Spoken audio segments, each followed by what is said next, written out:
To Grandma's kitchen. வாழ்க வளமுடன். எல்லாரும் எப்படி இருக்கீங்க? நான் ரொம்ப நல்லா இருக்கேன். இன்னைக்கு ஒரு சில்ட்ரன் ஸ்பெஷல் ஐட்டத்தை நான் காமிக்க போறேங்க. நட்டலா எப்படி செய்யறதுன்னு சொல்லிட்டு நான் பார்க்கலாம். இப்ப இது நம்ம ஹேசல் நட்ஸ்ன்னு சொல்லிட்டு எல்லா டிபார்ட்மெண்ட் ஸ்டோர்லயும் கிடைக்கும். அந்த ஹேசல் நட்ஸ் நல்லா வெள்ளையா நம்ம கொண்டக்கடலை டைப்லயே இருக்கும். அதை வாங்கிக்கலாம். ஹேசல் நட்ஸ்னு பேரு. அது ஒரு கப் அளவு நான் எடுத்திருக்கேன். இதை இப்ப நல்லா ஃப்ரை பண்ணணும், நல்லா ரோஸ்ட் பண்ணணுங்க. மீடியம் ஃப்ளேம்ல வச்சு ரோஸ்ட் பண்ணணும். இந்த ஹேசல் நட்ஸ்ல நம்ம கேன்சரை கியூர் பண்றதுக்கு நிறைய விஷயங்கள் இதுல இருக்கு. நிறைய விட்டமின்ஸ் இருக்கு.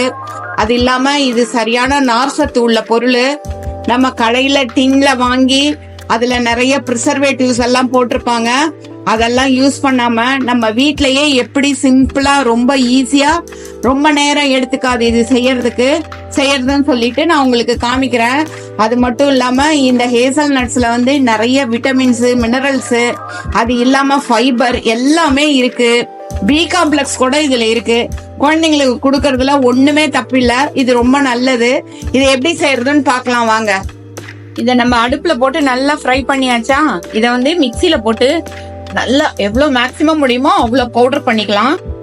இந்த ஸ்டேஜில் மிக்சியில் இவ்வளோ இந்த ஸ்டேட்டுக்கு நம்ம அரைச்சிட்டோம். அது போட்ட உடனே நல்லா அரைப்பட்டப்போ இது மாதிரி ஒரு கொஞ்சம் வெட்டாக இருக்கிற மாதிரி இருக்கும், ஆயிலியாக இருக்கும். அது கூட ஒரு ஸ்பூன், கரெக்டாக ஒரு ஸ்பூன் கீ போட்டுக்கலாம். ஒரு 3 டேபிள் ஸ்பூன், அதாவது ஒரு கிட்டத்தட்ட ஒரு 5 ஸ்பூன் சுகர் போட்டுக்கலாம். அது கூட அதுக்கப்புறம் சாக்லேட் பவுடர் நல்லா ஒரு டேபிள் ஸ்பூன் அளவு போட்டுடலாம்.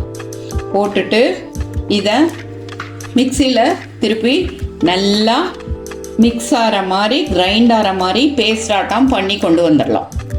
நல்லா ஸ்ப்ரெட் சூப்பராக ரெடி ஆயிருச்சு. அதை ப்ரெட்டை இது மாதிரி டோஸ்ட் பண்ணிக்கலாம். டோஸ்ட் பண்ணிவிட்டு அதில் இது மாதிரி லைட்டாக ஸ்ப்ரெட் பண்ணலாம். போட்டு பாருங்கள், இது மாதிரி லைட்டாக போட்டு ஸ்ப்ரெட் பண்ணி குழந்தைங்களுக்கு நம்ம வீட்டிலையே வெக்கேஷனில் நம்ம வீட்டிலையே செஞ்சு கொடுக்கலாம் இல்லைங்களா? டேஸ்டியாக நல்லா செஞ்சு கொடுத்தோம்னா அவங்களும் ரொம்ப இஷ்டமாக சாப்பிடுவாங்க. இந்த ஜாம் நம்ம வீட்டில் ப்ரிப்பேர் பண்ண இந்த ஸ்ப்ரெட் 1 வீக் ஃப்ரிட்ஜில் வச்சுக்கலாம். பட் ஆனால் ரொம்ப ஈஸி ப்ராசஸ்னால நம்ம அப்பப்போ செஞ்சு கொடுக்கலாம்.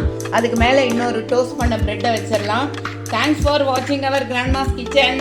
நிறைய பேர் பார்த்துட்ருக்கீங்க. பார்க்குறவங்க எல்லாம் சப்ஸ்கிரைப் பண்ணுங்கள். நம்மளோட வீடியோஸு கண்டினியூஸாக வந்துட்டே இருக்கும். அதே மாதிரி லைக் பண்ணுங்கள், ஷேர் பண்ணுங்கள். தேங்க்யூ.